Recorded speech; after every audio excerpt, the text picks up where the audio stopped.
सबसे पहले तो बेसिक इंट्रोडक्शन।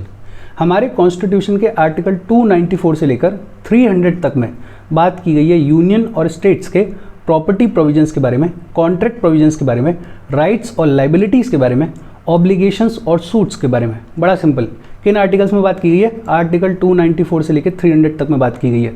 और किस पार्ट में बात की गई है? पार्ट 12 में बात की गई है। और इस कॉन्टेक्स्ट में हमारे कॉन्स्टिट्यूशन ने यूनियन को और स्टेट्स को ज्यूरिस्टिक पर्सन या फिर ये कहें कि लीगल पर्सन कंसिडर किया है। अब सवाल आता है कि लीगल पर्सन क्या होता है। एक एग्जांपल से समझ लेते हैं। मान लेते हैं कि कोई कंपनी है और इस कंपनी ने आपके साथ में कोई फ्रॉड किया। कंपनी कोई इंसान नहीं है, लेकिन इसके बावजूद आप कंपनी के अगेंस्ट में केस फाइल कर सकते हो, बिकॉज इस कॉन्टेक्स्ट में कंपनी को लीगल पर्सन कंसिडर किया जाता है। कंपनी का जो भी मैनेजमेंट होगा वो आएगा और इस केस में कंपनी को रिप्रेजेंट करेगा।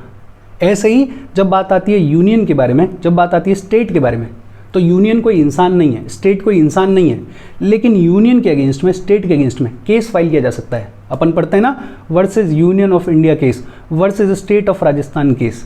होता क्या है, सेंटर में जो भी सेंट्रल गवर्नमेंट होती है वो केस में यूनियन को रिप्रेजेंट करती है, और स्टेट में जो भी स्टेट की गवर्नमेंट होती है वो केस में स्टेट को रिप्रेजेंट करती है। और कोई फर्क नहीं पड़ता कि किस पॉलिटिकल पार्टी की सरकार है, सरकार बदली या नहीं बदली। फॉर एग्जाम्पल, मान लेते हैं यूनियन के अगेंस्ट में कोई केस आया 2010 में, और 2010 में सरकार किसकी थी? यूपीए की गवर्नमेंट थी। अब उस केस की सुनवाई हो रही है 2024 में। अब सरकार किसकी है? बीजेपी की सरकार है। तो बीजेपी गवर्नमेंट ये नहीं बोल सकती कि जब केस आया था तब यूपीए की गवर्नमेंट थी, हम रिस्पॉन्सिबल नहीं है, इसलिए हम रिप्रेजेंट नहीं करेंगे। बिकॉज हमारे कॉन्स्टिट्यूशन में साफ साफ लिखा हुआ है कि यूनियन और स्टेट्स को लीगल पर्सन कंसिडर किया जाएगा, किसी पर्टिकुलर गवर्नमेंट को लीगल पर्सन कंसिडर नहीं किया जाता। कॉन्स्टिट्यूशनल रिस्पॉन्सिबिलिटी है कि अगर कोई केस होगा तो सेंट्रल गवर्नमेंट यूनियन को रिप्रेजेंट करेगी, अगर कोई केस होगा तो स्टेट की गवर्नमेंट स्टेट को रिप्रेजेंट करेगी। बड़ी सिंपल सी बातचीत है। अब अपन प्रोविजंस देख लेते हैं। हम बात करेंगे property of the union and the states के बारे में, और सबसे पहले बात की गई है सक्सेशन के बारे में। क्या कहा गया है? कॉन्स्टिट्यूशन के कमेंस होने से पहले, और कॉन्स्टिट्यूशन कमेंस कब हुआ? 1950 में। कॉन्स्टिट्यूशन के कमेंस होने से पहले जो भी प्रॉपर्टीज, जो भी एसेट्स डोमिनियन ऑफ इंडिया की हुआ करती थी, या किसी प्रोविंस की हुआ करती थी, या किसी इंडियन प्रिंसली स्टेट की हुआ करती थी, वो कॉन्स्टिट्यूशन के लागू होने के बाद यूनियन के हिस्से में चली गई या फिर करस्पॉन्डिंग स्टेट के हिस्से में चली गई। बड़ा सिंपल, डोमिनियन ऑफ इंडिया की जो भी प्रॉपर्टी थी, जो भी एसेट्स थी, वो चली गई यूनियन के हिस्से में, और प्रोविंसेस की जो भी प्रॉपर्टीज़ थी, जो भी एसेट्स थी, वो चली गई करस्पॉन्डिंग स्टेट के हिस्से में। और यही हुआ राइट्स के मामले में, लाइबिलिटीज़ के मामले में, ऑब्लिगेशंस के मामले में। जो भी राइट्स, जो भी लाइबिलिटीज़, जो भी ऑब्लिगेशंस डोमिनियन ऑफ इंडिया के हुआ करते थे, वो कॉन्स्टिट्यूशन के कमेंस होने के बाद यूनियन के हो गए, और जो भी राइट्स, जो भी लाइबिलिटीज़, जो भी ऑब्लिगेशंस प्रोविंसेस के हुआ करते थे, वो करस्पॉन्डिंग स्टेट्स के हो गए। अच्छा, इसमें एक टर्म यूज़ किया गया है, डोमिनियन ऑफ इंडिया। होपफुली आपको इसके बारे में पता होगा। पार्टीशन के बाद 2 डोमिनियंस बने थे, एक बना था डोमिनियन ऑफ इंडिया और एक बना था डोमिनियन ऑफ पाकिस्तान। 1947 से लेके 1950 के बीच में इस डोमिनियन ऑफ इंडिया की सरकार चला रही थी एक इंटरिम गवर्नमेंट, जिसको हेड कर रहे थे पंडित जवाहरलाल नेहरू। और ये जो इंटरिम गवर्नमेंट थी, ये इलेक्टेड गवर्नमेंट नहीं थी। 1950 में कॉन्स्टिट्यूशन लागू हुआ, उसके बाद इलेक्शन हुए, और फिर पहली इलेक्टेड गवर्नमेंट जो है वो हमारी कंट्री में फॉर्म हुई। बड़ा सिंपल, सक्सेशन की अगर बात करें तो जो भी प्रॉपर्टीज़, जो भी assets, rights, liabilities, obligations dominion of India के हुआ करते थे, वो कॉन्स्टिट्यूशन के लागू होने के बाद यूनियन के हो गए, और जो भी राइट्स, जो भी लाइबिलिटीज़, जो भी ऑब्लिगेशंस, जो भी प्रॉपर्टीज़, जो भी एसेट्स प्रोविंसेस के हुआ करते थे, वो करस्पॉन्डिंग स्टेट्स के हो गए। पहला प्रोविजन। फिर आगे बात की गई है ऐसी प्रॉपर्टीज़ के बारे में जो कि एस्चीट का केस है, लैप्स का केस है, या वोना विकेंशिया का केस है। पहले तो इन तीनों टर्म्स के मतलब समझ लेते हैं। एस्चीट का मतलब क्या होता है? कोई ऐसा इंसान है जिसका कोई वारिस नहीं है, और उसकी डेथ हो गई है, और उसका कोई लीगल विल भी नहीं है। किसी ऐसे इंसान की डेथ हो गई जिसका कोई वारिस नहीं है, और उसने अपना कोई विल भी तैयार नहीं किया है। अब इस इंसान की जो भी प्रॉपर्टी होगी उसका अब कोई राइटफुल ओनर नहीं है। इस केस को बुलाया जाता है एस्चीट का केस। ऐसी प्रॉपर्टी का क्या होगा? उसके प्रोविजंस यहाँ पे लिखे हुए हैं। दूसरा केस है लैप्स का। लैप्स का मतलब क्या होता है कि आप कोई लीगल ऑब्लिगेशन फुलफिल नहीं कर रहे थे, उसकी वजह से आपका जो प्रॉपर्टी के ऊपर राइट था वो टर्मिनेट हो गया, या फिर सिंपल लैंग्वेज में बोलें तो आपने कोई फर्जीवाड़ा किया, उसकी वजह से आपकी प्रॉपर्टी के ऊपर आपका जो राइट था वो टर्मिनेट हो गया। इसको बोलते हैं लैप्स का केस। ऐसे केस में भी प्रॉपर्टी का कोई राइटफुल ओनर नहीं है, इस प्रॉपर्टी का क्या होगा उसके बारे में भी बातचीत की गई है। और तीसरा केस है वोना वेकेंशिया का, ऐसी प्रॉपर्टी जिसका कोई ओनर है ही नहीं। पहला केस है एस्चीट का, जहाँ पे जिसकी डेथ हुई उसने अपना कोई विल भी तैयार नहीं किया और उसका कोई वारिस भी नहीं है, इसकी प्रॉपर्टी का अब कोई राइटफुल ओनर नहीं है। दूसरा केस है लैप्स का, कि आपने कोई फर्जीवाड़ा किया, उसकी वजह से आपकी प्रॉपर्टी के ऊपर जो राइट था वो टर्मिनेट हो गया, मतलब इस केस में भी अब प्रॉपर्टी के ऊपर कोई राइटफुल ओनर नहीं है। और तीसरा केस है वोना वेकेंशिया का, कोई ऐसी प्रॉपर्टी है जिसका कोई ओनर नहीं है। इन तीनों केसेस में प्रॉपर्टीज़ का क्या होगा? कॉन्स्टिट्यूशन के कमेंस होने से पहले ऐसी सारी प्रॉपर्टीज़ किंग ऑफ इंग्लैंड के नाम पे चली जाती थी, और अगर वो प्रॉपर्टी किसी प्रिंसली स्टेट में लोकेटेड होती थी तो उस प्रिंसली स्टेट के रूलर के नाम पे चली जाती थी। कॉन्स्टिट्यूशन के कमेंस होने के बाद बड़ा सिंपली ये बोला गया कि ऐसी जितनी भी प्रॉपर्टीज़ हैं वो स्टेट के नाम पे चली जाएंगी if the property is situated there. अगर स्टेट में प्रॉपर्टी लोकेटेड है तो इन तीनों केसेस में प्रॉपर्टी चली जाएगी स्टेट के पास में। अदरवाइज कोई और केस है, जैसे स्टेट के बाहर सिचुएटेड है कोई प्रॉपर्टी, तो उस केस में वो प्रॉपर्टी यूनियन के पास में चली जाएगी। और यहाँ पे दिखता है कि हमारे कॉन्स्टिट्यूशन ने फेडरल स्ट्रक्चर को रिस्पेक्ट किया है, बिकॉज बड़ा सिंपली क्या कहा गया कि कोई भी प्रॉपर्टी जो स्टेट में लोकेटेड है वो सीधे सीधे स्टेट गवर्नमेंट के पास में चली जाएगी। अगर स्टेट के बाहर है तो बट ऑब्वियस सी बात है कि यूनियन के पास में जाएगी। पहले किंग ऑफ इंग्लैंड के नाम पे जाती थी, पहले प्रिंसली स्टेट में होती थी तो वहाँ के रूलर के नाम पे जाती थी, अब किसके नाम पे जा रही है? स्टेट के नाम पे जा रही है। और ये तीनों ही केसेस वो वाले केसेस हैं जहाँ प्रॉपर्टी का कोई राइटफुल ओनर नहीं है। देखो बड़ा सिंपल, सक्सेशन के मामले में तो ये बोला गया कि कोई प्रॉपर्टी, कोई एसेट, कोई राइट, कोई लाइबिलिटी, कोई ऑब्लिगेशन जो कॉन्स्टिट्यूशन के कमेंस होने से पहले डोमिनियन ऑफ इंडिया या प्रोविंसेस का हुआ करता था, वो कॉन्स्टिट्यूशन के कमेंस होने के बाद यूनियन या करस्पॉन्डिंग स्टेट का हो गया। दूसरे में बोला गया कि एस्चीट, लैप्स और वोना वेकेंशिया के मामले में पहले जो भी प्रॉपर्टीज़ हुआ करती थी वो किंग ऑफ इंग्लैंड या फिर प्रिंसली स्टेट्स के कॉन्टेक्स्ट में वहाँ के रूलर के पास में जाया करती थी, उसके नाम पे जाया करती थी। अब वो सीधे सीधे स्टेट के नाम पे चली जाएगी if the property situated in the state. और अगर कोई दूसरा केस है जैसे स्टेट में लोकेटेड नहीं है तो फिर यूनियन के नाम पे चली जाएगी। इसके बाद बात की गई सी वेल्थ, और सी वेल्थ का मतलब क्या है? ओशन के अंदर जितने भी रिसोर्सेज हैं उनके ऊपर किसका अधिकार है, उनके ऊपर किसका जुरिसडिक्शन है। और हमारे कॉन्स्टिट्यूशन ने साफ साफ लिखा हुआ है कि इंडिया के टेरिटोरियल वाटर्स में, इंडिया के कॉन्टिनेंटल शेल्फ के ऊपर और इंडिया के एक्सक्लूसिव इकोनॉमिक जोन में जो भी लैंड है, जो भी मिनरल्स हैं और जो भी अदर वैल्यूएबल रिसोर्सेज हैं उनके ऊपर जुरिसडिक्शन, उनके ऊपर अधिकार यूनियन का होगा।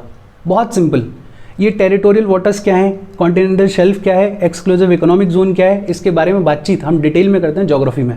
अगर बहुत बेसिक तौर पर बातचीत करें तो ये हमारे इंडिया का कोस्टल एरिया, इस कोस्टल एरिया पे एक बेस लाइन ड्रॉ कर ली जाती है। उस बेस लाइन से ओशन वाटर्स में जाएं हम 12 नॉटिकल माइल्स तक, 12 नॉटिकल माइल का डिस्टेंस अगर अपन ओशन में जाएं तो 12 नॉटिकल माइल तक बुलाया जाता है टेरिटोरियल वाटर्स। फिर आगे 12 नॉटिकल माइल और चले जाएं तो उसको बुलाया जाता है कॉन्टिग्यूअस जोन। इस बेस लाइन से 200 नॉटिकल माइल अगर हम ओशन वाटर्स में जाएं तो इसको बुलाया जाता है एक्सक्लूसिव इकोनॉमिक जोन, और इसके बियॉन्ड शुरू हो जाता है ओपन सी या फिर जिसको अपन हाई सी भी बुला देते हैं। बड़ा सिंपल, एक्सक्लूसिव इकोनॉमिक जोन तक ओशन वाटर्स में जितने भी रिसोर्सेज हैं उन रिसोर्सेज के ऊपर अधिकार, उन रिसोर्सेज के ऊपर जुरिसडिक्शन यूनियन का है, स्टेट का नहीं है। कल को तमिलनाडु या कोई भी दूसरी कोस्टल स्टेट जैसे आंध्र प्रदेश है, वो ये नहीं बोल सकते हैं कि हम बिल्कुल बगल में लोकेटेड हैं तो ये जो ओशन के रिसोर्सेज हैं इनके ऊपर अधिकार हमारा होना चाहिए। ऐसा नहीं हो सकता, बिकॉज कॉन्स्टिट्यूशन ने साफ साफ बताया हुआ है state near the ocean can not claim jurisdiction over these things. किसका अधिकार है? यूनियन का अधिकार है। अच्छा, ये टेरिटोरियल वाटर्स, ये कॉन्टिग्यूअस जोन, ये एक्सक्लूसिव इकोनॉमिक जोन, इनको कैसे मैनेज किया जाता है, इसके रिगार्डिंग लॉज, इसके regarding rules and regulations international bodies बनाती हैं। यूनाइटेड नेशन की एक बॉडी है UNCLOS, United Nation Convention on laws of sea. ये बॉडी बनाती है रूल्स एंड रेगुलेशंस, उसके अकॉर्डिंग ओशन के रिसोर्सेज को रेगुलेट किया जाता है। लेकिन वो डिटेल में अपन नहीं जाएंगे, पॉलिटी के हिसाब से याद रखो कि हमारे कॉन्स्टिट्यूशन में लिखा हुआ है कि एक्सक्लूसिव इकोनॉमिक जोन तक जितने भी रिसोर्सेज हैं उन रिसोर्सेज पर अधिकार जुरिस्डिक्शन किसी स्टेट का नहीं है, यूनियन का है। और इन रिसोर्सेज को कैसे यूटिलाइज किया जाता है उसके रिगार्डिंग जो लॉज हैं वो इंटरनेशनली रेगुलेट किए जाते हैं, अनक्लॉज उनको रेगुलेट करता है। ये अपन ने पढ़ी लिया कि इंडिया के टेरिटोरियल वाटर्स कहाँ तक हैं, up to 12 nautical miles. 1 nautical mile जो है वो लगभग 1.8 किलोमीटर के डिस्टेंस के बराबर होता है। तो आप देख सकते हो कि 12 नॉटिकल माइल कितना होगा। इंडिया का एक्सक्लूसिव इकोनॉमिक जोन कहाँ तक है, up to 200 nautical miles. Constitution ने बता दिया कि जितनी भी सी वेल्थ है उसके ऊपर किसका अधिकार है, यूनियन का अधिकार है। और यूनियन गवर्नमेंट जो है वो एक एक्ट लेकर आ गई है, एक कानून लेकर आ गई है इन रिसोर्सेज को रेगुलेट करने के लिए। उस एक्ट का नाम क्या है, territorial waters, continental shelf, exclusive economic zone and other maritime zones act of 1976। Succession के मामले में क्या कहा गया कि भैया जो भी प्रॉपर्टी है, जो भी एसेट है, जो भी राइट है, जो भी लाइबिलिटी है, जो भी ऑब्लिगेशन है, कॉन्स्टिट्यूशन के कमेंस होने से पहले डोमिनियन ऑफ इंडिया या प्रोविंस के हिस्से में आती थी, वो कॉन्स्टिट्यूशन के कमेंस होने के बाद यूनियन या फिर करस्पॉन्डिंग स्टेट के हिस्से में चली जाएगी। फिर बोला गया एस्टीट का मामला है, लैप्स का मामला है या वोना विकेंशिया का मामला है, तो कॉन्स्टिट्यूशन के कमेंस होने से पहले प्रॉपर्टी जाती थी किंग ऑफ इंग्लैंड के नाम पे, या प्रिंसली स्टेट में तो प्रिंसली स्टेट के रूलर के नाम पे। उसके लिए सीधा सीधा बोल दिया गया कि कॉन्स्टिट्यूशन के कमेंस होने के बाद वो चली जाएगी स्टेट के नाम पे। और इधर सी वेल्थ के लिए सीधा सीधा बोल दिया गया है कि जितने भी ओशन में रिसोर्सेज हैं उसके ऊपर अधिकार किसका है, किसका जुरिस्डिक्शन है, यूनियन का अधिकार है, स्टेट उसको क्लेम नहीं कर सकती है। फिर आगे बात की गई कंपल्सरी एक्विजिशन बाय लॉ, और ये हमने पहले भी पढ़ा हुआ है। पार्लियामेंट और स्टेट लेजिस्लेचर्स को हमारे कॉन्स्टिट्यूशन ने ये पावर दी है कि वो प्राइवेट प्रॉपर्टी को अक्वायर करने के लिए लॉ लेकर आ सकते हैं। They can bring in a law for compulsory acquisition of private property. लेकिन अपने को ये पता है कि 44th constitutional amendment act of 1978 के आने से पहले तक राइट टू प्रॉपर्टी एक फंडामेंटल राइट हुआ करता था। कौन सा आर्टिकल था, आर्टिकल था 19 clause 1 sub clause F. Right to property fundamental right था, और फंडामेंटल राइट है मतलब एक्सेसिव प्रोटेक्शन है। और ये वो दौर है जब हमारी इनिशियल गवर्नमेंट्स लैंड रिफॉर्म्स करने की कोशिश कर रही थी। इस राइट टू प्रॉपर्टी की वजह से वो लैंड रिफॉर्म्स हो नहीं पा रहे थे। तो फिर ultimately 44th constitutional amendment act 1978 लाया गया, जिसके थ्रू राइट टू प्रॉपर्टी को एज फंडामेंटल राइट रिपील कर दिया गया और इसको एक लीगल राइट बना दिया गया। और इस लीगल राइट की बातचीत किस आर्टिकल में की गई है, आर्टिकल 300A में। जब तक right to property fundamental right हुआ करता था तब तक सरकार किसी की प्राइवेट प्रॉपर्टी को अक्वायर तो कर सकती थी, लेकिन उसके लिए 2 कंडीशंस थी। एक तो वो प्रॉपर्टी सिर्फ पब्लिक पर्पस के लिए अक्वायर की जा सकती थी, और दूसरा सरकार को एडिक्वेट कंपनसेशन देना ही देना पड़ता था, मैंडेटरी था। लेकिन जब 44th कॉन्स्टिट्यूशनल अमेंडमेंट एक्ट 1978 के थ्रू इस राइट टू प्रॉपर्टी को फंडामेंटल राइट के तौर पर रिपील कर दिया गया, एक लीगल राइट बना दिया गया, तो अब ये जो कंपनसेशन वाली प्रोविजन है कि आपको मैंडेटरी कंपनसेशन देना ही देना पड़ेगा, वो खत्म हो गया। अब जो प्रोटेक्शन है वो उतनी सीवियर नहीं है। अब सरकार आपकी प्राइवेट प्रॉपर्टी को अक्वायर कर सकती है और हो सकता है कंपनसेशन भी ना दे। हालांकि यूजुअली सरकार कंपनसेशन दे देती है, बिकॉज अगर कंपनसेशन नहीं देगी तो लोगों के बीच में डिसकंटेंट आ जाएगा। बट ऐसी कोई मैंडेटरी, ऐसी कोई कंपल्सरी रिक्वायरमेंट नहीं है सरकार के ऊपर। सिर्फ 2 केसेस हैं जहां आज भी अगर सरकार प्रॉपर्टी को अक्वायर करेगी, प्राइवेट प्रॉपर्टी को, तो उसको कंपनसेशन देना ही देना पड़ेगा। और वो 2 केसेस कौन से हैं? एक तो जब सरकार किसी माइनॉरिटी एजुकेशनल इंस्टीट्यूशन की प्रॉपर्टी को अक्वायर करे। भाई माइनॉरिटी एजुकेशनल इंस्टीट्यूशन है, पहले ही उनकी सिचुएशन ज़्यादा बेहतर नहीं है, तो अगर उनकी प्रॉपर्टी को आप अक्वायर कर रहे हो तो सरकार को कंपनसेशन देना पड़ेगा। दूसरा, कोई ऐसा इंसान है जिसके पास में एग्रीकल्चरल लैंड है with in the statutory ceiling limits. अब इस with in statutory ceiling limits में से अगर सरकार को कोई ज़मीन की ज़रूरत पड़ रही है और सरकार उस ज़मीन को अक्वायर करना चाह रही है, तो इस केस में सरकार को कंपनसेशन देना पड़ेगा। हर एक स्टेट में अपने अपने सीलिंग लिमिट्स हैं। जैसे मान लेते हैं फॉर एग्जांपल उत्तर प्रदेश में मान लेते हैं कि सीलिंग लिमिट है कि एक फैमिली के पास में 30 एकड़ ज़मीन हो सकती है। अब कोई फैमिली ऐसी है जिसके पास में 45 एकड़ ज़मीन है, तो ये जो 15 एकड़ एक्स्ट्रा है इसको सरकार अगर एक्वायर करेगी तो कोई कंपनसेशन नहीं देगी, मैंडेटरी नहीं है, ऑब्लिगेशन नहीं है।